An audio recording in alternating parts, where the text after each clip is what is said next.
Good evening, folks, and welcome back to another episode of When It Was Real. This show focuses on the glory days of the WWWF in the 1970s, the perfect time to grow up as a professional wrestling fan. Now, I'm just some guy waiting outside the garden for an autograph, but this other guy, he's the one that's signing your program. He's the one and only Nikita Brezhnev. Nikita, how are you, my friend?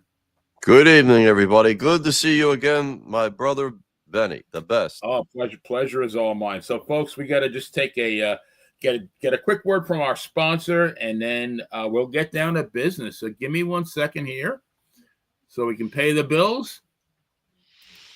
This is Benny Scala, the one and only player. Folks, I am beyond excited to be co-hosting this new show, When It Was Real. And I am just as excited to be announcing our new sponsor, the Free Spirited Company. Free Spirited is a phenomenal old-school clothing company that specializes in short and long sleeve t-shirts, hoodies, tank tops, graphic tees, heck, even yoga pants. These t-shirts are, to quote Rocky's manager Mickey Goldmill, a wake of art. Yours truly will be rocking the Free Spirited merch on each and every episode of When It Was Real. Not only are these shirts eye-catching, but they are very comfortable as well. Like what you see? Please go to shopfreespirited.com and use our special code MP20 to receive a 20% discount on all purchases. Again, that is shopfreespirited.com, and that code is MP20. As the poet laureate of the Monte The Pharaoh YouTube channel, I will leave you with this. If you like what you see, go buy a tee. Heck, maybe 2 or 3. When your friends tell you, hey, you look like the bomb, send them over to shopfreespirited.com. And here I am, rocking the merch. There you go.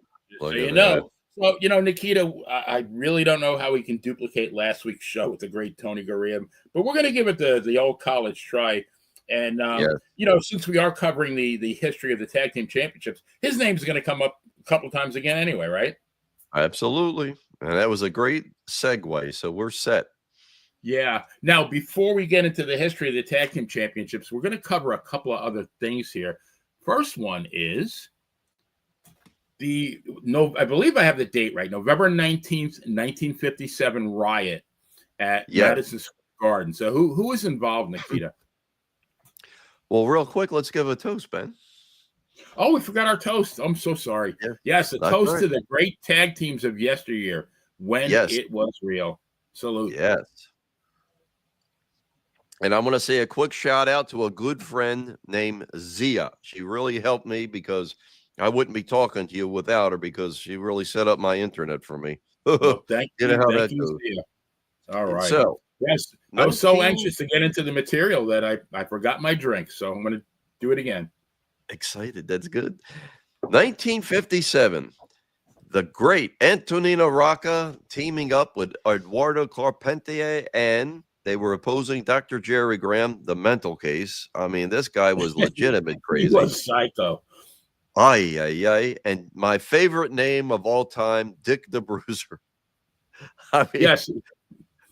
How do you beat that name, Who was said on the cover of a wrestling magazine, I can lick any man alive. I don't know if I brag about that, but well, he could.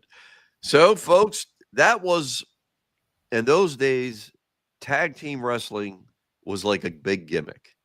Okay, it was like they didn't have a whole lot of matches on the card, but tag team was like the big thing. It was almost like a cage match. And these four, it was like, holy mackerel, and they went at it. The problem was Rocca was bleeding, and he was as popular as Bruno. This was, of course, before Bruno's time, but he was very popular. So when Rocca got a hold of Jerry Graham, he smashed his head into the ring post. I think we may have been shooting a little bit at this point, and that was it. Fans got involved. Police got hurt. Fans got hurt. We almost lost wrestling in Madison Square Garden that night, folks. Let me tell you. But it doesn't get plenty. I think 8 people got arrested or something like that. It was a lot of arrests. I think like 8 or 9 police officers got injured. It was definitely a melee, right? Yes, it really got out of control. So that's a little bit of history. We do have there's some yeah, Benny's got some great photos, and it's like there's a history to the history, and here it was. This was again, you almost lost Madison Square Garden. I think if Vince Sr. had been promoting it, well, maybe Jess McMahon promoted that one because it stayed in the family tree all those years. If it had been Vince Sr., he'd probably had a heart attack. Well, Nikita, what got the fans so irate? I thought I had read that Rocca very rarely got color, and it was I guess when Graham busted him open, it started the whole thing, right? You know how it goes, how much we love our favorites, and Rocca was a favorite, and so once they cut him, I think from what I've heard through the years, that's when fans started to mill closer to the ring, and then when Rocca decided he was going to give Graham a receipt, well, that was it. That just sent everybody into a frenzy. They were happy. It was a happy frenzy, but then I've seen quite a bit in my time over the years as a fan watching fans go crazy. I witnessed a riot with Spiros Arion one time. We talked about that when we had him, and it's like it doesn't take much. It was an old man that started that one with a chair, and after they intercepted him, they just kept coming, and what a kind of a chain reaction. But now, no history of tag team wrestling in New York can be started. And where are they? They're gone again. The Mongols. For some reason, my picture's gone. That's Nikolai from upstairs doing that to us. I think he's messing with us. Yeah, he's playing the big rib.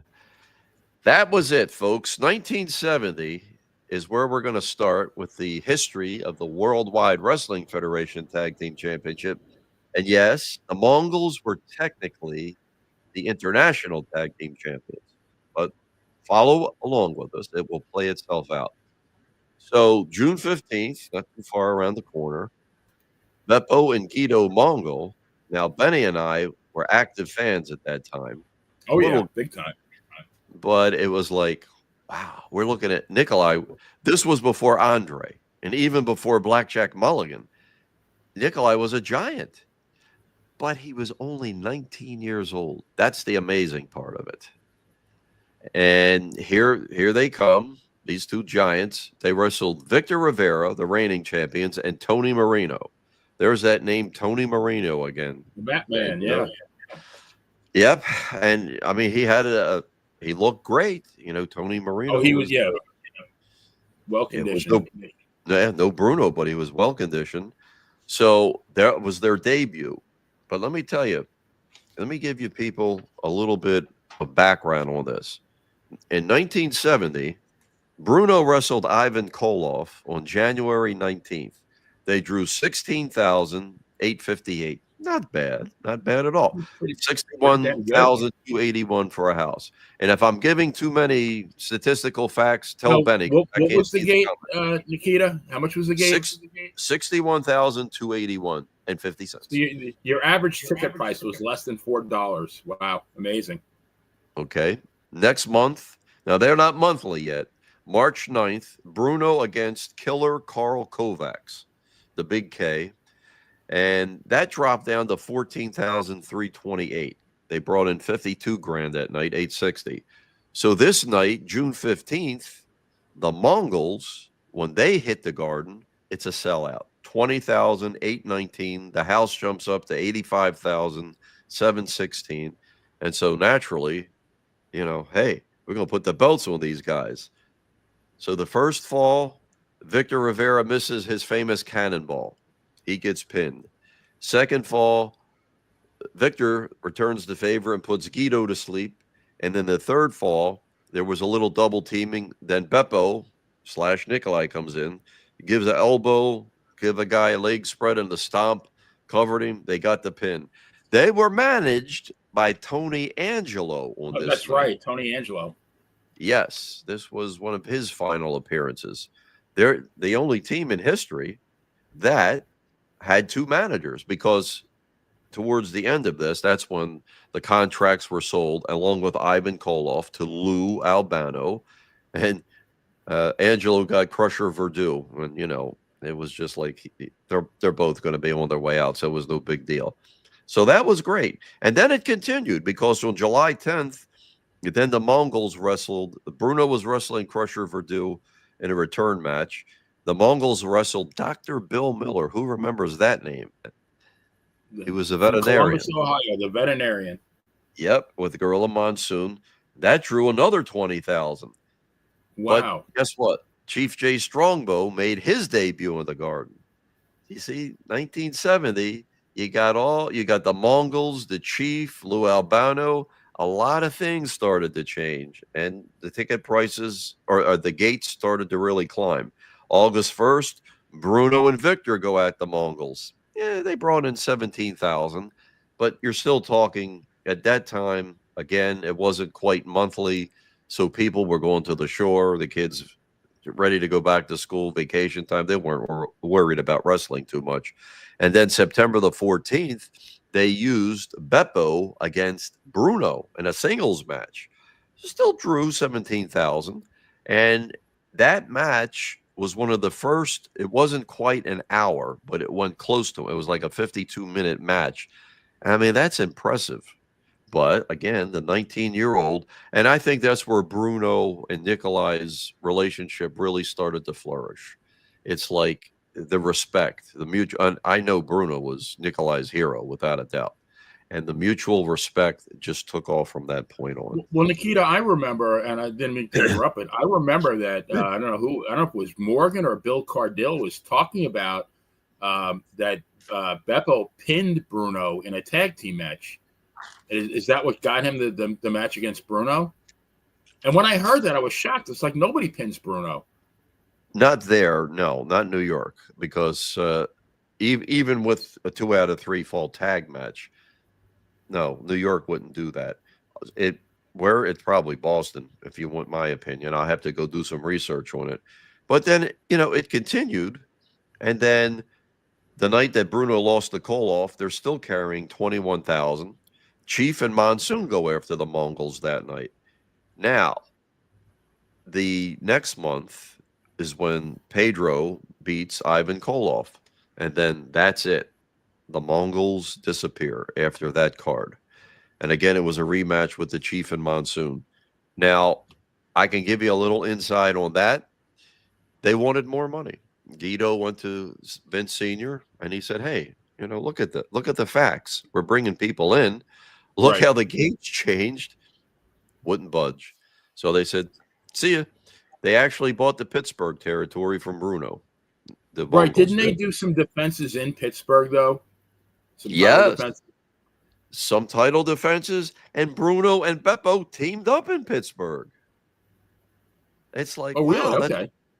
They've turned them face. Well, who was it that talked about that? I think, was it Michael Mansky, where he said, Hank. They said, after a while, Hank Klimkowski, Hank Hudson, it's like it got to be Bruno against Steele, Bruno against Von Erich, Bruno against Koloff. We have to do something different. And then once the Mongols took over, the trend continued, and it's like, okay, we got to change this up a little. And then they turned them face, which, I don't know. That's a tough sell, but they made it work. I'll tell you real quick a funny story. This involves your old buddy, Baron Mikel Cicluna. So the Mongols, they're leaving. I think it may have even been Pittsburgh. They're on their way home, going to the next town. It's a blizzard. So they got to try to find a hotel. All the hotels, they're full. So Beppo, Nikolai, says, well, listen, you guys could sleep one in the front seat, one back seat. I sleep in the trunk. And they said, sleep in the trunk? He's like, yeah, I have the furs. Believe me, to him, that was nothing. Because he said when he used to room with guys, he would open the windows and they would pile like towels and blankets under the door to keep the draft out. Because Nikolai's wife, she had the Grand Floridian in Florida, down in Disney. They had a timeshare.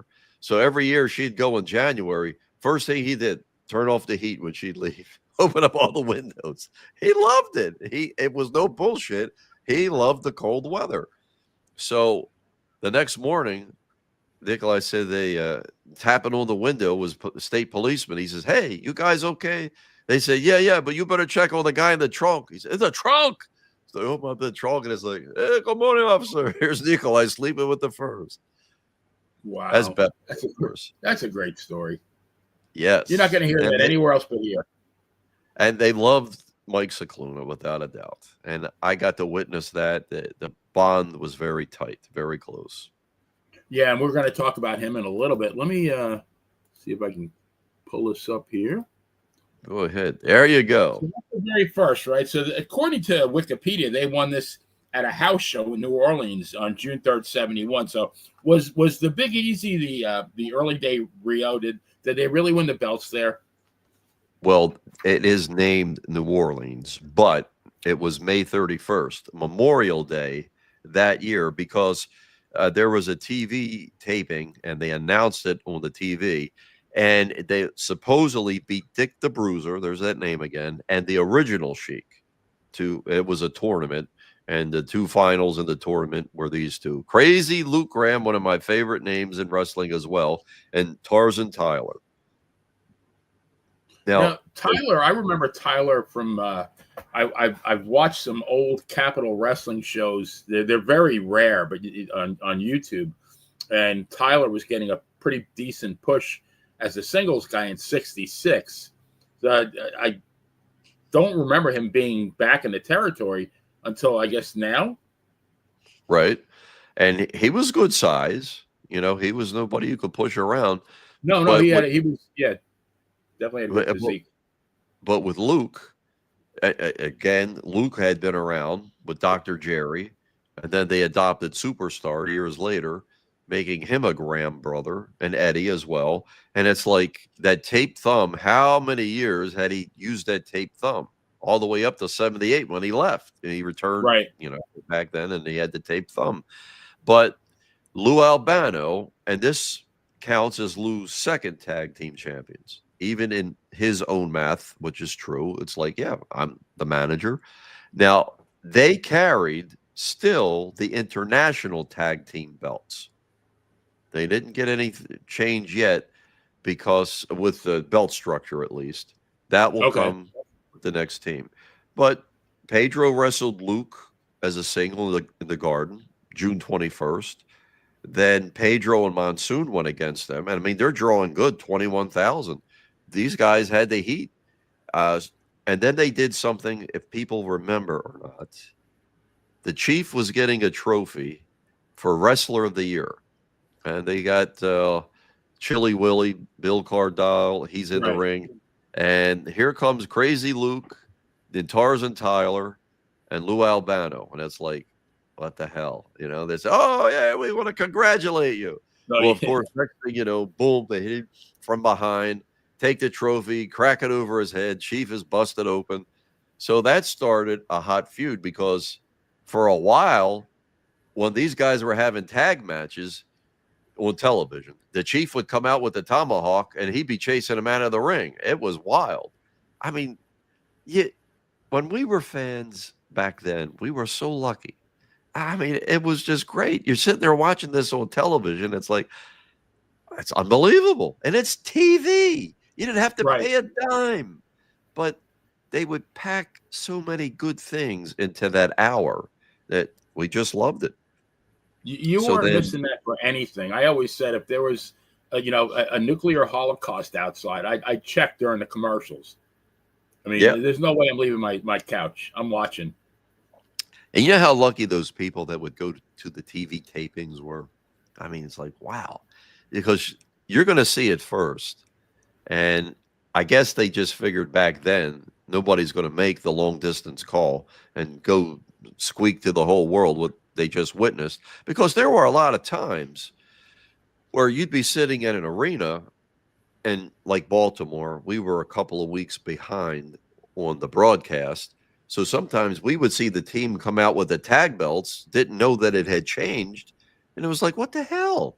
It happened with the Lumberjacks. But it was kind of neat. You just didn't know what was going to happen, you know? It's like going on a date. You don't know what, which way it's going to turn. It was a neat Right. situation. We enjoyed it. So, you know, Pedro went with Stasiak in the main event on October 25th, and Chief and Victor are teaming up. And I always liked that team. And they were strong together against Tyler and Graham. 22,000. This was the biggest house yet. Wow. 22,070 for a gate of 104,456. It's like, damn, That's big back unbelievable. then. Yeah. The next month, Pedro's wrestling Freddie, November 15th, and they bring Chief and Victor back, return match. Of course, it was the same old, same old. They win, but there's a DQ mixed in. So it's like, son of a bitch. How many times did we see that? It was either that or the tag match would go on last. And folks, you got to know this. Usually they were 2 out of 3 falls, standard. That didn't really change until 1978. And a 6-man was 3 out of 5. Oh yeah. So you were good for 20 minutes, possibly 30 on a tag match. So if they brought them out last, it's like, damn, this ain't going to make it to the curfew. And curfews were strictly enforced, especially in Baltimore. You know why, Benny? Because the state athletic commission, the old bastards wanted to go home. That's why they enforced it. Because they would waive it from time to time. But it's like, nah, we're done. We want to go home. Like you could tell at Madison Square Garden on the cards that it was bad weather. Yeah, man, they shut that thing down at 11. That's it. Boom, we're out of here. And a lot of usually when the last match would go on, you'd see the commissioners putting their jackets on, heading for the exits. They didn't care what happened at that point. They were heading home. Wild. Yeah. So the next month is December the 6th. It was a sellout because Carl Gotch and Rene Goulet are going for the tag team title. And it was a rematch with Freddie Blassie and Pedro.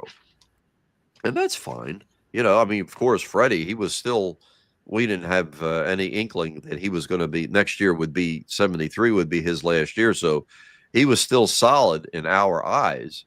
But I think people were there to see the tag team title match, in my opinion. Yeah, no, absolutely. Now, a lot of people say, well, why did they put the belt on Carl Gotch? And you know, he and Rene Goulet, because you mentioned it, that they actually had wrestled the month before in a scientific I was going to say, match. was this just a random pairing? I don't remember seeing them as a tag team. From what I've heard, it's like they wanted to give Gotch, you know, a little rub. They talk about Mil Mascaras having a big ego and not wanting to sell. They said this guy was 10 times worse. He was a real pain in the ass. He was a splinter in everybody's ass. But so they figured, okay, throw him the belt. Him and, you know, Goulet was always a good worker, good company man. So it's like, go ahead. You guys go run with it and see what happens. Now, you were saying, as we prepared for the show, that on the January card, that they beat Juan Sebastian and Pedro Goiti, but they were the Russians. So they were basically face fodder. They weren't what you'd call like top-notch talent, nothing like Tyler and Graham, but the Russians managed by Nikita Malkovich, and they would dance in the ring. They do the from the past. But in the Garden, the same deal with the mask. You couldn't wear the mask, so they would wear just the hood, and they would, of course, remove that face covering, which looks stupid as could be. I don't know why they just didn't take the whole thing off, but yeah, they would get out there, and so, you know, Gotch and Goulet, they make a title defense, and, you know, fine. But the month before, now this is big, the Russians drew on the same night that Gotch and Goulet won the belt. They drew with the Kangaroos, Don Kent and Al Costello, and that was big deal. The Kangaroos were one of the best teams ever. Oh, yeah. So it's like, okay, that helped. They drew, so it got the Russians some notoriety. So it gave Gotch and Goulet, when they went over on them, a nice big win. And it's like, good. Everybody went home happy. But yeah, the Russians, because it's kind of wild. Somebody had asked me, they said, I heard Nikita Malkovich actually designed, and Gotch and Goulet were the first team to wear the oval-shaped belts, which would become the standard, like Pedro Morales, and because he was the first heavyweight champion to wear that new size belt, because it went from that wraparound, huge, big emblem to that it was just an oval shape, and it looked great. It had the eagle, and then the plaques, like 3 plaques on each side. It really looked sharp. One would be red, one would be blue, and then the tag champions had their own. So they were the first to get to display the new belts, and it looked it was sharp. It was nice looking. So we move along. They're okay, but from what I hear, Carl Gotch, he wanted more. Wasn't too interested in that. He wanted bigger matches, and it's like, no, we got a face champion. You're a face, and he didn't want to give up his gimmick. And he was not a young guy, right? He was, I think, in his late 40s. Yes, but he was a good shooter, without a doubt. Yeah. He looked like he was in pretty good shape, even at that age. Yeah, you wouldn't want to get in there and test the guy, but you got to do what the company tells you, and it's like, okay, he's not interested, so let's do this. Then comes Baron Mikel Cicluna and King Curtis Iakea. Now, believe it or not, our friends out there, the King used to be a prince at one time in the 60s. Remember seeing that, Benny? Yes, yeah. I'm having some technical difficulties with the pictures here for some reason. I don't know why. Maybe it is Nikita up there messing with us. I see it. Oh, you see Gotcha and Goulet, I can see. Yeah, I see Gotcha. Yeah, no, I had one slide for everybody, but no, it's just it cut off at 2, so we're gonna have to just swing it. I had some great pictures too, so yeah, the next one is really good pictures. No baloney, guys. I saw it beforehand, and Benny put together a nice spread. I had 17 slides for tonight of this alone. 16 title changes, and one was Danucci and the Cannonball Pat Barrett. But now, Gotch, it looks like once they lost, he kind of did a bye-bye. I don't see him wrestling much after that. No, he was, like I said, he wanted to do his own thing. Wasn't really interested in that. It was a nice, try to dangle the carrot, but he wasn't interested in that carrot. So they parted, good enough terms, but we never saw the great Carl Gotch again after that. He was active, without a doubt, but not in the Worldwide Wrestling Federation. Did they throw him a bone to give him the title, or like was he, one of those squeaky wheels get the grease kind of thing? Sure.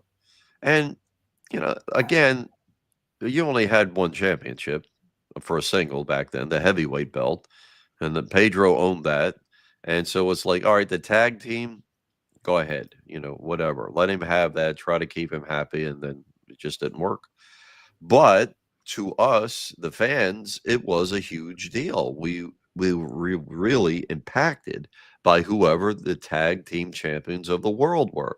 Now, we got the magazines, so we saw other areas who, other tag team champions. But for us, the Worldwide Wrestling Federation tag team champions were the world tag team champions to us. So it was great.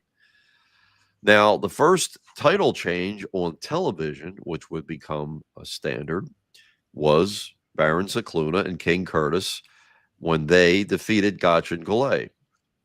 Now, that's fine. I mean, it was a good setup to actually logical promotional thinking. Let's do this on television, because the arenas, that could be, you would bring your hot matches, and that's why we would get the Big X. And right around this time, as it's going into 72, is when you got the spoiler, and that's when the Big X really started, because they said it was too graphic, too violent, which meant they want you to come to the arena to see it.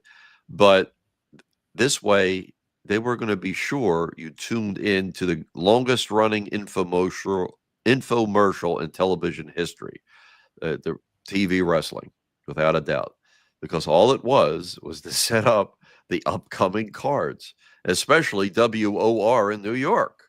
That was it. And when you look at the timing on many things that have happened throughout the history of wrestling, I mean, they're taped in the 3-hour intervals, but they were shown in a succession that it would be like, okay, this Monday night will be in the Garden. So this match was shown. So now when we announce the next month's show, it has some merit to it and people are excited. So yeah, it's a big infomercial, but we loved it. Now today it's reversed roles. If they do a house show without it being a pay-per-view covered event, it's just like nothing. Everything's going to take place on television. And from a lot of people I've talked to, they say that's basically what's helping to kill wrestling today, is that we've reversed roles where you'd have to go to the arena to see the good things, but now you just sit home in your easy chair and you still got to pay an arm and a leg unless you buy a package like a sports package, I guess, right, Benny? You know more about that than I do.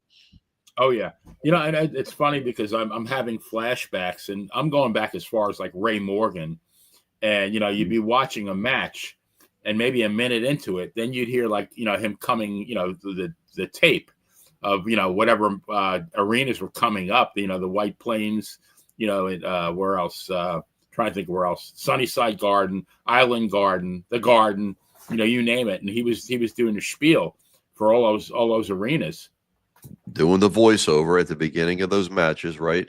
Then Vince would take that over, and then into the 80s, Howard Finkel would do it. So, yeah, I mean, I like it because, especially in New York, it was tough because they're trying to cover not just Madison Square Garden, but Long Island and Torrington, Connecticut, and a lot of other, like New Haven. So they were trying to hit all of those markets as well. So it's tough. And a lot of times, all you could do, you didn't have time to do the promo by ringside. So they would just hit you with the voiceover. Because for the collectors like I am, it's like, man, will you stop that? You're killing the first part of the match. Because believe it or not, before videotaping, I used to record the matches with audio. And we loved it. It was one way of preserving. So Right. those voiceovers were big. And I guess other different sports and probably even music venues did the same thing through the years. It's a way it ingrains in your head what's coming up. Run to the calendar and put it on the wall. So the King and the Baron, they hold the belts for a while. Baron had as tag team champion, he had a main event with Pedro at the Garden, which was good. Glad to see it. We love our Baron Cicluna, and he deserved it very now, well. wasn't he back in the day the U.S. tag champ with Smasher Sloan, I believe? But that was going back a little bit. Yeah. Yeah, he's got quite a long history. And when you look at the man, it's not just that he had the height, but he was like an octopus because he was like I call Killer Kowalski and Dominic DeNucci and Baron Cicluna like an octopus. They don't look like Mr. America or Mr. Atlas, but if they latch on to you, you're not going to get loose. That ligament. I think they call it like sinew strength. Yeah, the ligaments are not the muscle. They got yeah. I mean, when you shook hands with a guy like Kowalski, it's like you could feel it. If this guy squeezes, I'm probably going to go to the emergency room because he's just got that much power in his hand. And that's why, he would apply the claw because he did the claw as well for a while, usually abdominal. And it was like, yeah, I would believe Kowalski could make you submit with his grip. Damn. Oh, yeah. So here, to answer your question earlier about, do you throw a bone?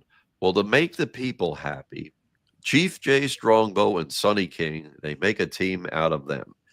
And on May 22nd of 72, they defeat Cicluna and Curtis in Madison Square Garden.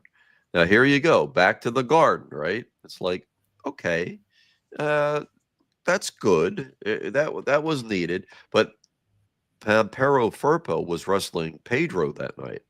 Now he was like the big thing. They gave him a push and a half. It was like Oh pushing a yeah, butt, I remember that. Yes. and he was good. I mean, on television, he certainly because actually the month before he gave the Chief his first defeat at Madison Square Garden. It was a count out, but he won nevertheless. And it's like, holy shit, Firpo beat the Chief. So it's like the Wild Bull of the Pampas, Ampero Firpo. So also that night on May 22nd, the Chief filled in for Gorilla Monsoon and started a trend against Lou Albano, where any face, anytime, just put him in the ring with Albano, and you'll have the bloodbath, and everybody goes home happy. And Lou runs. You don't beat him. That was No pin, right? No pin. no pin, no submission. Just beat the living shit out of Lou. He'll bleed like a gunshot, like a shotgun, and he runs away. And But it's like it was a payoff for the fans, though, right? They got they got their payoff. it worked to I don't know if anybody could do better. For as much that has been said about Lou Albano in a negative way over the years, I say that's a bunch of shit. Nobody was more dedicated than him to do his job. And I personally, when we were in Baltimore, this was in 75, and he wrestled Bruno, and it was a great card, but that's all you needed. You could have gave everybody all else the night off, and it would have packed the house. Bruno bloodied him, and it was right before intermission. So a friend of mine and I, we go down and we're looking. It's like, I mean, it went from the ring is covered. They're trying to mop it up as best they could. The state athletic commissioners were having a shit fit, but it went all the way to the dressing room. And it's like, that's no bullshit. That's real blood, man. Look at it. It was wild.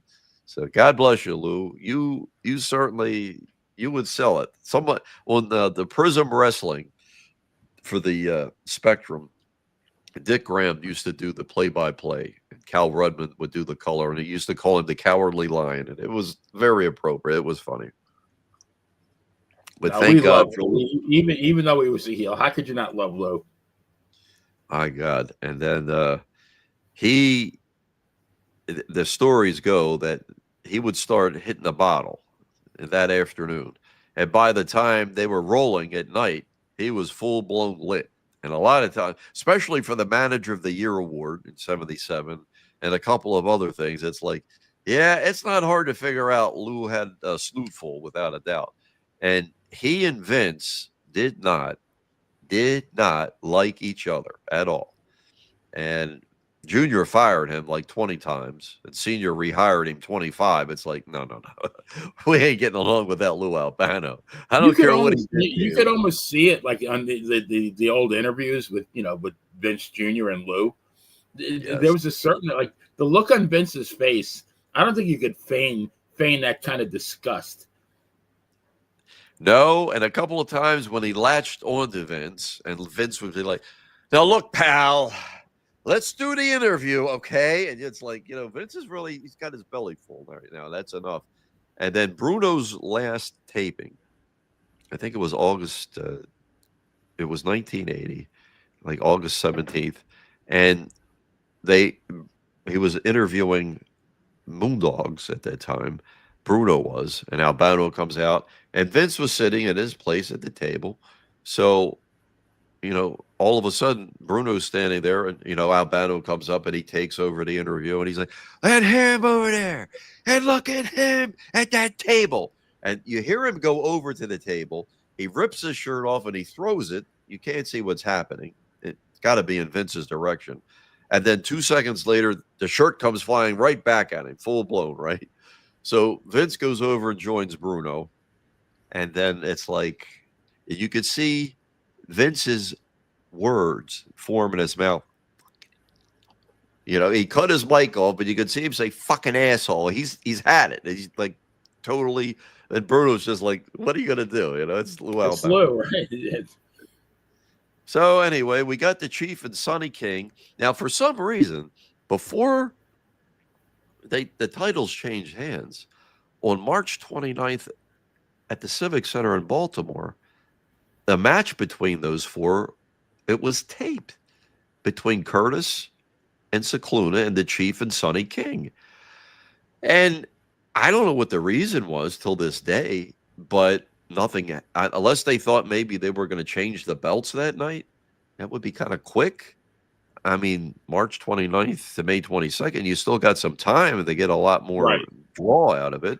So I don't know whatever the reasoning for it or anything else, but, we did see like maybe 5 minutes of it. And it was the same deal where they were, Curtis was using the pipe, nailing the Chief with this. It looked like a pipe. You could tell pretty good. And, they were over, of course, the Chief and Sonny King. But the idea there was the fans were clamoring to see the Chief get a title match. And it's like, that's not going to happen. He's not going to turn heel.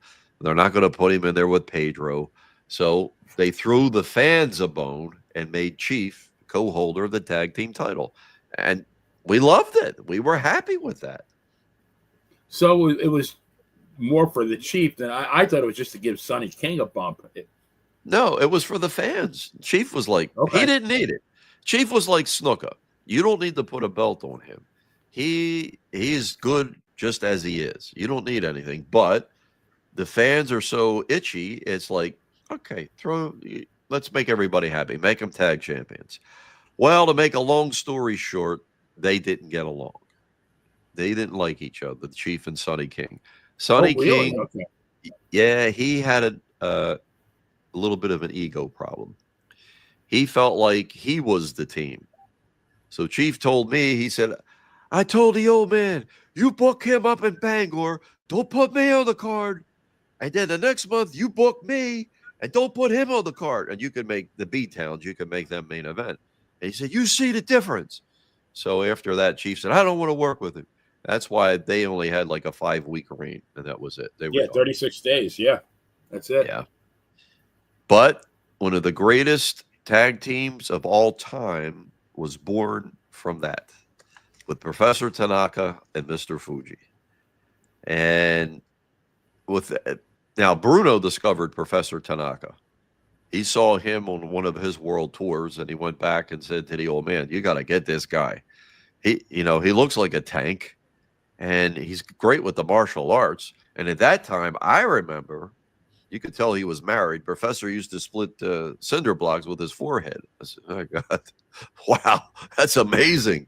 So it's like that was natural. And then Professor said, I got somebody else. You can bring in Fuji. He was known as the Great Fuji at that time. This was before his West Coast run. And it was like, there you go. Putting one shoe on the other foot, and you put the shoe on the other foot, and you got a match set. Boom.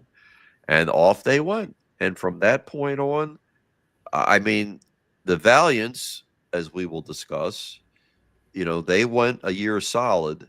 Fuji and Tanaka, they went about a year too. They had a break in between. A few days short, yeah. But, I mean, it's like, now you got to remember, fans out there, World War II wasn't that long ago at this point, in the early 70s. Less than 30 years, yeah. Yeah. So there was still a lot of animosity. That's why Waldo von Erich was over so big. I mean, he against Bruno, yeah, that would sell out because he was a big Nazi gimmick, not just German, but he came out, he did the Heil Hitler salute, he had the helmet, he had all kind of paraphernalia. So he would piss off a lot of people that were veterans. And, a lot of veterans are disabled from their days in the war. And Tanaka and Fuji as well. So it's like, did they play off of that? Sure. And why the hell not? That's why wrestling is the shits today. What the hell can you do? What are you going to do to draw heat? You can't say anything. You can't do anything. I mean, you'll have the station ticketed. It's like you lose your license, you'll be sued out of existence. So it's like, what do you do or say? And that's why they keep doing these flips back and forth, face to heel, face to heel. It's like, yeah, who cares? So Fuji and Tanaka, they were both Hawaiian. They were not Japanese. So Harry Fujiwara, right? Yeah. Fujiwara, and then the professor, uh, Charlie ha- Kalani, wasn't he? Charlie Kalani, and he went on to Hollywood. He got a little bit fed up with Fuji over the years because Fuji was just like, my God, he would, because Chief used to tell me, I tell Fuji, you do that shit to me and I ain't going to work with you. Because he would pull the ribs of ribs. But he was the Where master ribber, right? Yeah. anything, just about anything short of setting somebody's hair on fire. I mean, it was he was pretty nasty. So Professor got his fill, and it was like he went on to Hollywood and went against Chuck Norris in those movies, and it was like, you can't beat this guy. I mean, he's perfect for Hollywood Oh because yeah. somebody Like else, so many movies. Yeah. yes, and it's like the great part was Professor didn't have to memorize a lot of lines, which believe me, I've done it. It's a pain in the royal ass because I got to know what the hell you're going to say. Now I got to know what I'm going to say. So if all you do is stand there and look like you're constipated, chop the room up, that's beautiful. Look menacing. Yeah. Yeah, I mean, that's best way you can go. That's great roles to get. So here they go. Tanaka and Fuji, they're off to the races. So promoting genius takes over. What do?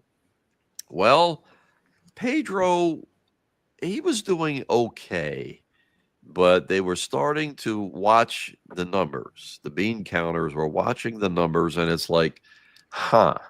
We're starting to see some lapses here and there in some of the cities. So they bring Bruno in. And that's when we get the TV match Bruno and Pedro against Tanaka and Fuji. So next thing you know, salt is flying.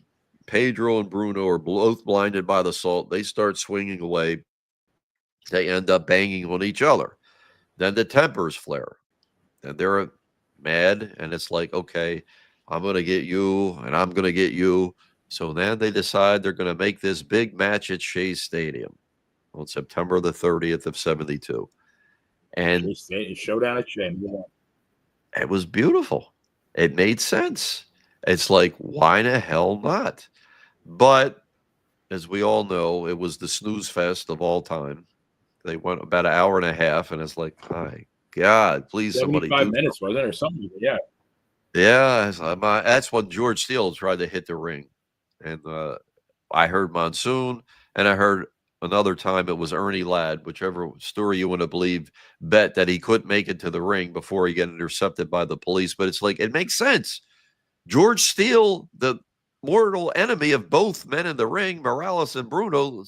Somebody also said the old man sent him out there because it was dying. It's like, yeah, go out there, man. Go do something.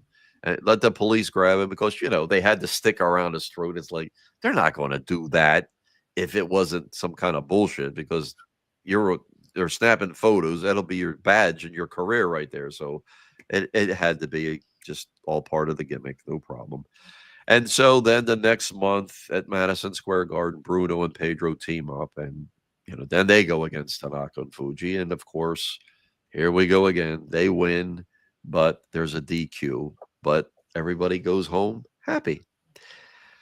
So Fuji and Tanaka they go about their business, chopping and kicking and making their demonstrations on television, breaking boards and things like that. It was like, it's great. Great tag team, though.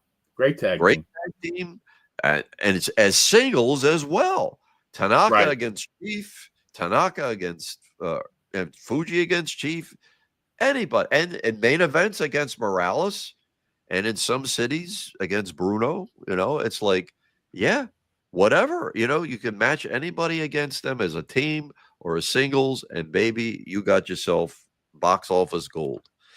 So, as we heard from our good friend Tony Garea last week, as the year goes on into 73, it's getting close to, again, Memorial Day. Now, this was the first time the belts changed hands at the Hamburg Fieldhouse. It was Tony Garea, and they put him, as we learned from Tony, with Haystacks because they said, Tony's Rookie of the Year. Haystacks was kind of like, he was more a 60s kind of guy, but he was a company man. He made a lot of people a lot of money over the years. The promoters appreciated that. So it's like, okay, throw Haystacks a bone. It was funny because he would keep the belt like wrapped around his overalls, and he would strap it that way and wear it around his waist. And that made sense. So he ain't gonna wear it, you know that. So Tony and Haystacks were a good team. It helped get Tony over as well. So the problem was, here's where part of the curse that as I alluded to in the advertisement, the curse of the tag team championship. It was like uh, it was in the Garden on August 27th. Tony and Haystacks are still champions, but they're wrestling Tanaka and Fuji. Well, at the end of the match, and the match is done, Tanaka gives a splash to Tanaka, or Calhoun gives Tanaka a splash. He decides to give him an extra one. Well, he shouldn't have done the extra one. He cracked like 3 of his ribs. It's like, son of a bitch. So now, because I think they were going to take the belts off of Tony and Calhoun sooner, but it's like, okay, you got to let Tanaka heal a little bit, because if anybody's had bruised ribs, God forbid, broken ribs, I mean, every breath, it's just agony. I mean, man, you don't want anything. You don't even want to think about the bathroom, or God forbid, if you get like a Right. virus, like hear me, I'm suffering from the tail end of a sinus infection. A couple of days ago was a complete just torture. So September 11th, they get the belts back, Tanaka and Fuji, and it's like, okay, that that makes sense. That's the first time a team regained the tag team championship Yeah, without first leaving two-time the champions, area. correct. Yeah, they were still here, and I like that because it showed you that anything can happen. Because we're not that dumb. We would pick up on things. We believed, but yet in the back of our minds, we still knew a lot what was going on. So it's kind of like you weren't expecting title changes in Baltimore or Boston or anywhere else with the heavyweight belt, but this made you start to think a little bit more. It's like, huh, well, Tanaka and Fuji got the belts back. You would figure that would never happen, but there you Right. go. It just did. But then that set up, in my opinion, one of the most popular tag teams, as I said Yes. last week with Tony, when Dean Ho came in, and as Tony enlightened all of us, that was Fuji's suggestion. Because both Hawaiian The and other worked Hawaiian, yeah, Dean Higuchi, right? Dean Hamaguchi, and they worked together, down in Maui and all over the islands of Hawaii. And Dean Ho was no bullshit. He really was martial arts, but it was so smart because there's even a match with he against Tanaka. And it's like they called it a martial arts match. And it wasn't that long after like Kung Fu, the television series with David Carradine, even though that was bullshit because I got robbed from Bruce Lee, one of my idols. Green Hornet wasn't that far gone, but Bruce Lee was very well known. So to have Dean Ho against Tanaka, that was great. That was drawing. But as I said to Tony last week, when Tony and Dean Ho won the belts, and that was the last time, or no, that not yet. They were still at the Hamburg Fieldhouse when they won the belts. The fans mobbed the ring, and I don't know what happened. Somebody must have fell asleep at the switch because the belts went back to the dressing room instead of keeping them close by at ringside so they could hand them and be done with it, because it was the last match of the whole taping for the 3 hours. But it was a riot, but a controlled riot where people were just exuberant. And because Yeah. Fuji, I got a copy of the match, and he grabs the Wizard. It's like, because the Wizard was their manager. Let's make that known. He was their manager, and that was his first and only tag team champions for the Grand Wizard. So, he grabbed the Wizard, and but people didn't even pay attention to them. They were just so happy. Uh, then a few days later, or a few weeks later, that's when Pedro would lose to Stasiak, and then a week after that, Bruno beats Stasiak and becomes champion. So we ended 73 on the high note. Everybody and his brother was happy. Bruno's the champion. Tony Gurria and Dean Ho are tag champions. Life couldn't get any better. Chief was still in the area. Andre had just hit the area. And it's like, man, we were just We're in We babyface were, heaven, right? yeah, but you had great heels too. Iron Mike McCord. I mean, he would do jobs for people on television, but it was solid, and he was solid at the arenas. They didn't always have him put somebody over, but without a doubt, Iron Mike McCord, He he was was somebody. only there for that 1 year, correct? 73? Yeah, he went on to become Austin Idol Right, down after the south. plane crash, yeah. So I mean, hey, here's a great guy, but he would do exercises in the ring, and it was like kind of like Iron Mike Sharp almost, very much along the same. So then, and I tell you what, Benny, what are we into, an hour already? 56 minutes, yeah. Okay, how long can we go? Well, we can go a little bit while longer. We're going to All talk right. about the team, right? Our favorite team next. Yes, and I got a lot to say, and but I want to make sure to get something in because real quick, let me just jump ahead because I don't know how far because I get long winded. This is the 50th anniversary tonight of the riot that occurred at the Hamburg Fieldhouse. It was this date in 1975 when the Blackjacks, who had just made their appearance at the taping before without a manager, they're wrestling Dominic DeNucci and Victor Rivera.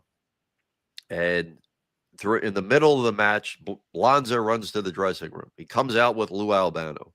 And Albano, they're shaking hands. Okay. And he runs over to the table. He says, I got him, baby. I got him. They're mine. They're mine. And so it's just like, well, apparently Antonino Rocca was doing the color. We just witnessed that the Blackjacks have signed Lou Albano.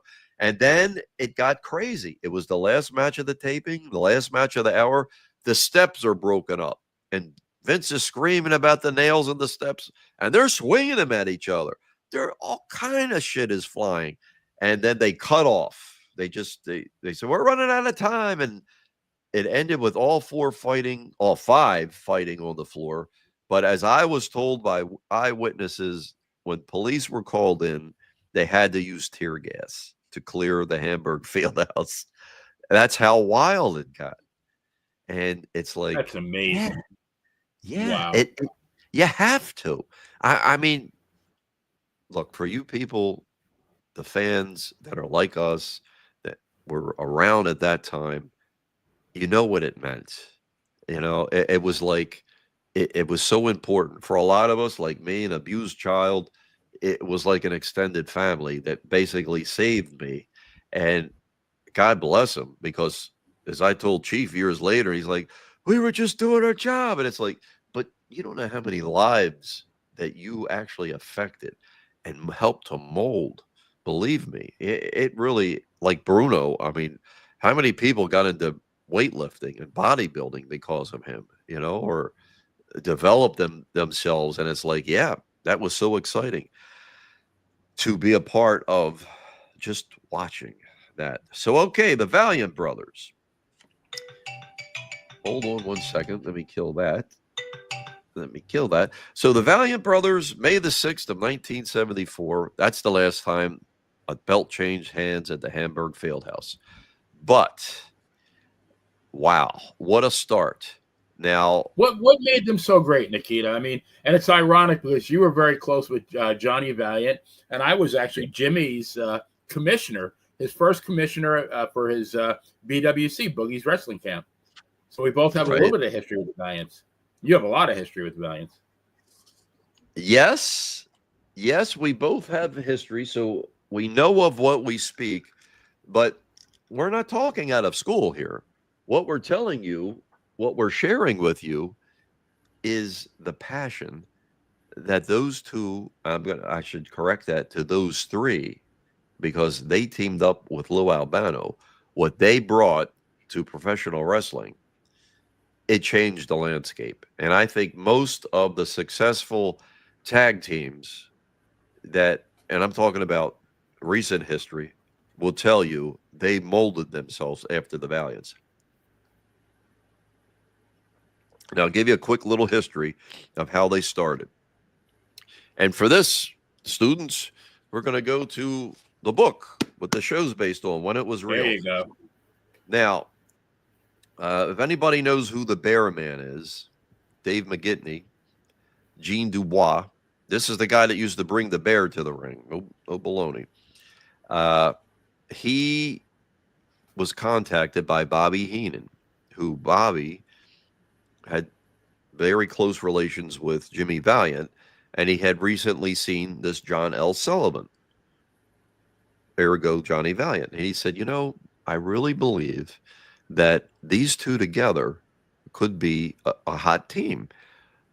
When you go see Dick the Bruiser, because he was going to wrestle with Bruno in Pittsburgh on September the 7th of 73, he said, tell Bruno, or tell Dick the Bruiser, actually, because I think he could go up there with Dick. So the Bruiser was there. He watched them. They put them together as a team. And it was like, yeah, you guys are coming back with me to Chicago. And the next week they were on WGN, and they set the world on fire. Now, Bruno was the front man for WWWF. He was a talent scout, not like, Yeah, he found him everywhere. yeah, not official title or anything, but it's like when he sees Right. somebody like that, because he and Dick the Bruiser were tag champions, and they were battling the Valiant brothers. When Bruno became champion the second time, he was co-holder with Dick the Bruiser in Indianapolis. So it's like, things had to be bad for poor Bruno. It's like, son of a bitch, I'm only one man. What do you want from me? But okay, they did it. But then I think Vince convinced, or Bruno convinced the old man, you got to get these guys in here. And he obviously was right. Were they great tacticians in the ring? No, but they were wild men. And nobody was better on the microphone than the Valiant brothers. I mean, but they had that chemistry in the ring. They worked well together. Yes, it's just like they were brothers, like birth brothers who through the years, I know what time, he's going to get up, and he knows what time I'm going to go to bed. I mean, they were perfect together. But then you throw the Maniac in there, and here's what I like to call true fiction. When Lou made some of his earlier interviews, he said, I purchased their contract from Bobby Heenan and the AWA. And it's like, that's right. That's great. It gives it some credibility. I really enjoyed that. You're finding out years later, at the time we didn't know, but it actually was true. So that, along with the fact that Jimmy was the one that named Lou captain, that's where the title Captain Lou Albano came from, because Jimmy would always call him captain. Yeah, captain, we're going to do it for you tonight, baby. We're going to put him there for the captain. And then Lou liked that. So from that point on, call me captain, Captain Lou. So that's who put it out. And I verified that years later with Jimmy and Lou. And it's like, yeah, it just fit. It made sense. So what did we get with the Valiant brothers? Well, when they started to tear the arenas up, somebody got the great idea. Now, Tanaka and Fuji, as we mentioned, did wrestle Bruno and Pedro in a main event at Madison Square Garden. Well, the Valiant brothers did it 3 times. And it started on August 26th. They wrestled Bruno and Chief. Now, get this. This was really wild because the decision, it was the match, it was stopped by the curfew, okay, because they had them on last and they just kept running and running. But then there were rulings by a couple of judges, and then the referee made his decision. It's like, what the hell are you talking about, judges? But the ringside officials, the State Athletic Commission, technically would have a say in things. Because if people remember back in 76 when Bruiser Brody pinned Bruno in the Garden, the judges disallowed it at ringside, the State Athletic Commission. They said, no, he had his feet on the ropes. So that decision does not stand. So then they ordered a return Texas death match. So then they had a return match, but they had to wait till October 7th. Sometimes building dates just weren't always available, because you got to know what New York, what the hell. I mean, you got the Rangers, the Knicks, everything else going on. Oh yeah. When the circus would hit the town or whatever, concerts galore, everybody wanted to play the Garden. So for the October 7th return match, the problem there they were worried about was that Monday Night Football had started just like a year before, and the Jets were playing the Dolphins that night. And it's like, oh shit, everybody's going to stay home and watch that game. They were really scared that the Garden was going to be probably like 5,000 or more down. But guess what? They weren't. It was a sellout again because it was the Valiants against two of the most popular wrestlers we'd ever seen, Bruno and the Chief. So they had a third match in January of 75, but that was kind of like a throwaway because that's right around the Arion turn, and they wanted Arion to dismantle Larry Zbyszko. Then Bruno came in to make the save. But I think the Valiants hold the record for most main events, not just at the Garden, Baltimore, Bruno and Andre, Bruno and Bobo, Andre and Bobo, Washington, Boston, Philadelphia, Bruno and Chief in Philadelphia like every other week for a while. And it's like, man, it just, you couldn't do no wrong with them. Then you would throw Kowalski in there and give it a 6-man. It's like, wow, this is just like a promoter's dream. Just keep these guys coming. And I don't know why it stopped, but it was a year. It was a full year run before they took the belts off them on May 13th. Yeah, And, 370 days. Yep. Dominic and Victor Rivera were a great team, and we were happy. But as we talked with Tony last week, we always wanted to see that heel team beat. Always want somebody to beat them. So, you kept throwing that line, reeling it in and reeling it in. And finally, I guess they figured, okay, this is played out. That's enough. So we got a great team, Dominic and Victor. And here's where, when I said, where have you gone, Victor Rivera? Wrestling fans turned their lonely eyes to you. It's like that big question, whatever happened to Victor Rivera? But his curse started with this run. All of a sudden, Victor Rivera decides, I don't want to do this anymore because the IWA was starting. Now, we weren't told that. We were told that Victor had a meeting with his lawyer and that they were he would rather go for a singles match or singles title. And he didn't want to be part of the tag team anymore. That happened on a TV taping on June 25th. And he said, I'm going to fulfill my commitments with Dominic. And then, after a certain point, I'm not going to do it anymore. And then they allowed Danucci to pick his partner. And he says to the world, I select Irish Pat Barrett. And it's like, why? Why? I mean, holy shit. To this day, I still say that. Well, Barrett, at least you got to give him credit because he said, I'm not going to try to fill Victor Rivera's shoes, but I'm going to try to be a good partner for Dominic Danucci.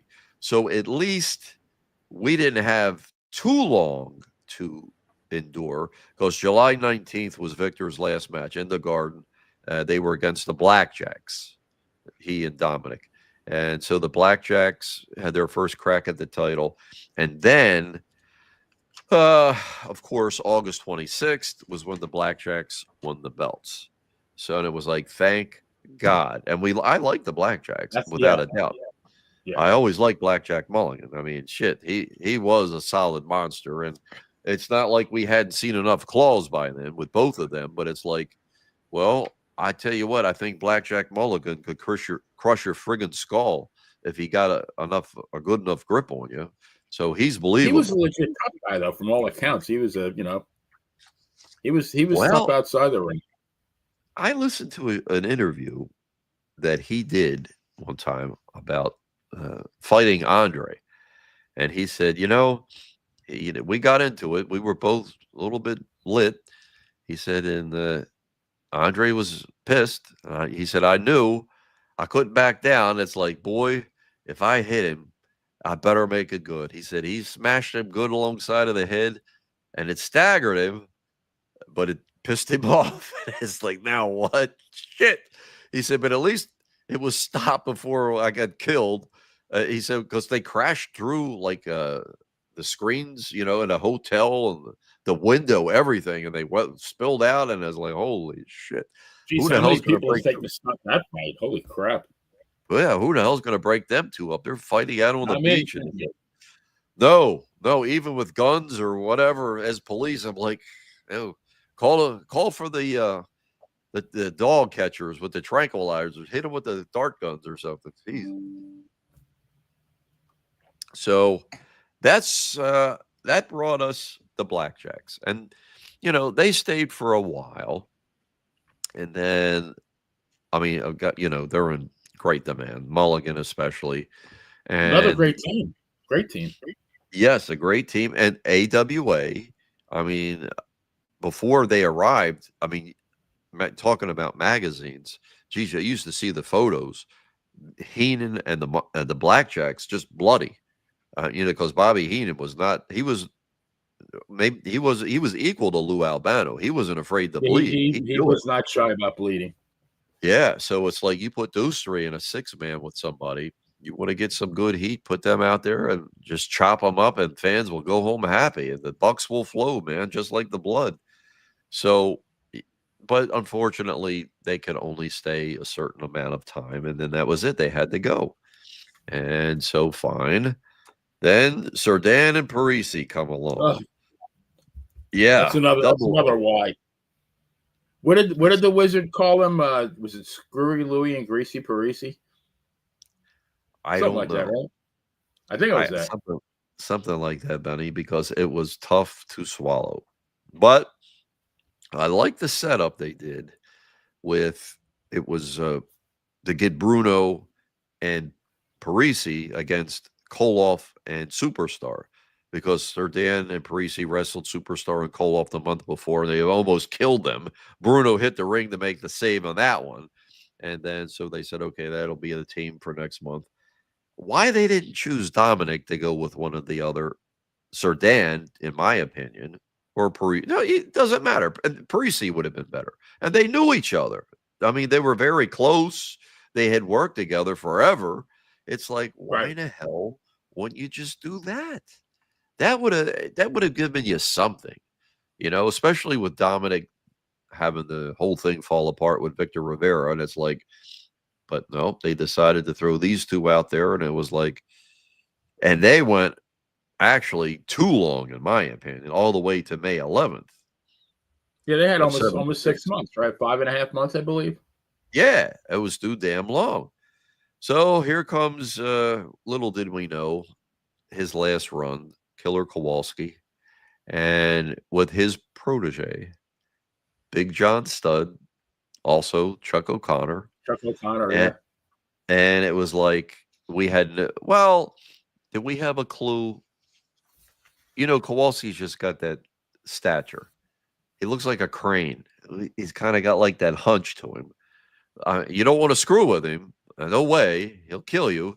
But it's like when Moolah was Spider Lady. I mean, how many women are built like baked potatoes? You knew it was her. Yeah, that's stature. That's Killer Kowalski, And they didn't do too much talking. But when you'd hear them, like the overhead mic at the Garden or the ring, they actually had mics attached to the corners. When sometimes you would pick that up, you could tell that's Kowalski. And a couple of times somebody slipped and said, "Oh, Kowalski." It's like, oh shit, they ain't supposed to say that. But I tell you what, Miss Krieger must have known, because it was Jose Gonzalez and Dominic wrestling the Executioners at the Garden. And Kowalski got dumped out of the ring, and she started whacking on him. He turned around and took a swing back at her. It's like they had a running feud from Baltimore, believe me. So that was a good team. They really were, and they were very close, because God forbid when John Studd got the cancer, Walter had him cured at one point, believe it or not, through holistics and different herbal medications. He was big on that, wasn't he? Vegetarian. Vegetarian. He believed in magnets, the power of magnets. The Nikolai swears to me, he says he had him cured. But then Stud, like all of us, John Minton, his son was a policeman in Baltimore. So he didn't like to talk about his father too much because he didn't want the publicity. He felt his father deserved it. But John Stud, like all of us, he just got the bug and he wanted to get back in there. So he started steroids. So because he lost a lot of weight, obviously, through the cancer and the treatments. So you know what steroids did? It accelerated the growth of the cancer. And then, boom, we lost him. But they were a solid team. And I don't want to bore people to death. I want him to come back next week. So I'm going to suggest this. Let me explain how the title was stripped before we cut. And then we'll pick up next week with the Indians. Sure, that sounds great. Yeah, perfect. All right. And again, with Nikolai and Walter. So October the 5th of 76, this is of course, the chief had returned back to the territory. He had gone to Georgia in August of 75, and we missed him. In the meantime, Billy White Wolf hits the territory, and that was good. Believe it or not, White Wolf had been on the East Coast back in the 60s as Indian Billy White Wolf. And he was friends with Saddam Hussein and the whole thing, without a doubt. He was Iranian, and it's like, okay, whatever, who cares? So to us, he was Indian Billy White Wolf from Ardmore, Oklahoma. So they played it well. The day the executioners came to town, when they made their TV, or when they actually won the belts from Parisi and Cerdan, White Wolf was in a match, I believe, with Skandar Akbar. And who hits the ring to make the save because he's getting murdered? Nobody knows he's back yet, was the chief. And it was like, yahoo! The place went crazy. So there you go. You're off to the races. So now you got Strongbow and White Wolf together. And yes, we called them the Indians back then. And they just went at it with the executioners. For all the way through 76. They were at Shea Stadium when Bruno made his comeback against Stan Hansen. They had their match at Shea Stadium. And then on October the 5th, I think it was said by Vince, this is one of the last opportunities for the Indians. If they don't do it tonight, I don't think they're ever going to be able to take the belts from the executioners. Well, they got the sleeper on executioner number 2, one fall number 1. And fall number 2, they got it again, but a little bit of confusion going on. One pulls 2 out of the ring, it crawls in, but here comes a third executioner. Does anybody know who that is or that was? It was Nikolai. I guess wait to see if anybody, I was going to say, see if anybody in the chat room. It was Nikolai Volkov. And you could tell by that lumbering run of Nikolai, it's like, my God, that's him. So, of course, again, a very, very unique physique. I mean, this guy was solid. Absolutely. So Worley said, oh, no, bullshit. They hit the bell. So then October 26th, the next taping, 3 weeks later, that's when Wooly Gilzenberg, the president of the Worldwide Wrestling Federation, comes out and says, we're going to strip the executioners of the tag team title. And I proclaim that there's going to be a tag team tournament, because they don't want the same debacle where you can just name champions or do whatever. So that worked out well. So if you want to hear the conclusion, tune in next week. Same bat time, same bat channel. Nikita, funny though, we've chatted now for an hour and almost 20 minutes talking about tag teams. We're not even remotely close to being finished, but nope. I'm thinking about now 2025. Is somebody going to do a podcast in 2065? Who are they going to be able to talk about nowadays? Because I can barely tell you who are the champions, the tag champions, but it's so uninspiring. And, it's for me, it's time to take either a food or a bathroom break when I watch it now. Slap me hard. I beg forgiveness. I forgot to add this. the ladies, when they won their tag team belts in 73, October 15th, it was the Heartthrob team, Vicky Williams and, oh God, I keep thinking of Judy Martin, Joyce Grable. And it was like, wow, that was cool. But all they did was take some pictures with the old man. And it was actually the NWA title. Tony Rose and Donna Christianello, we didn't even know they were champions at the time. Two more beautiful ladies, by the way. And Tony Rose, we're going to try to get her on here one of these times. We're trying. Tony Rose was on Dan and Benny. She was absolutely fabulous. I would love to chat with her again.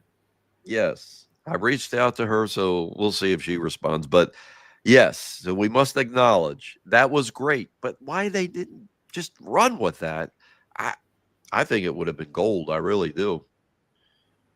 But nobody asked me. Yeah.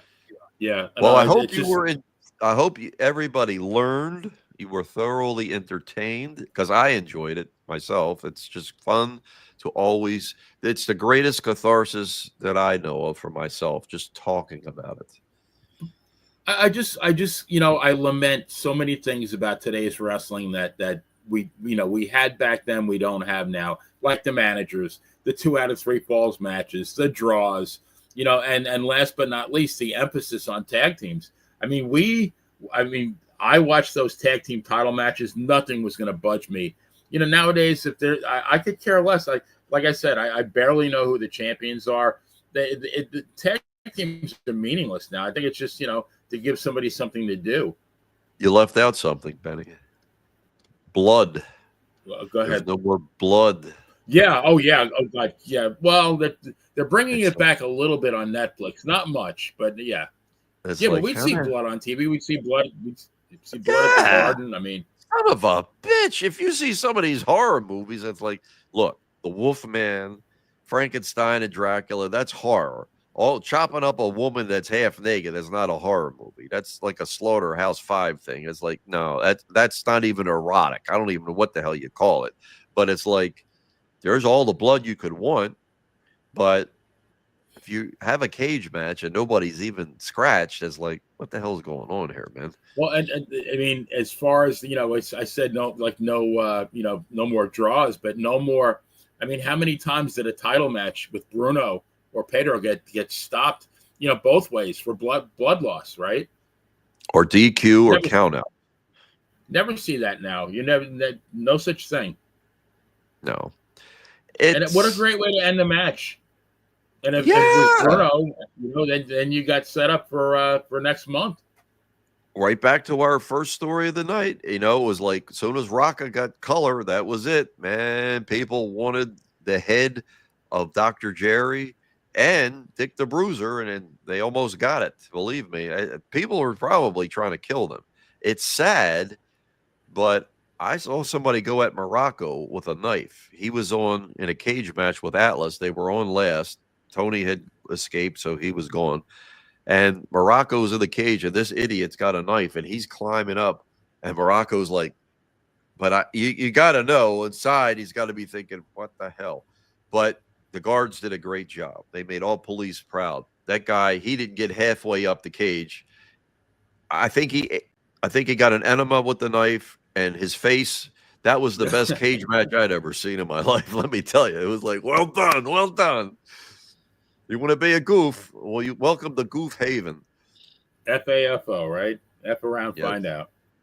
Yeah, baby. Yeah. I just, not all the emotion we felt back then was good. Like when those fans rioted in 57, but you know what? We, right or wrong, we had passion.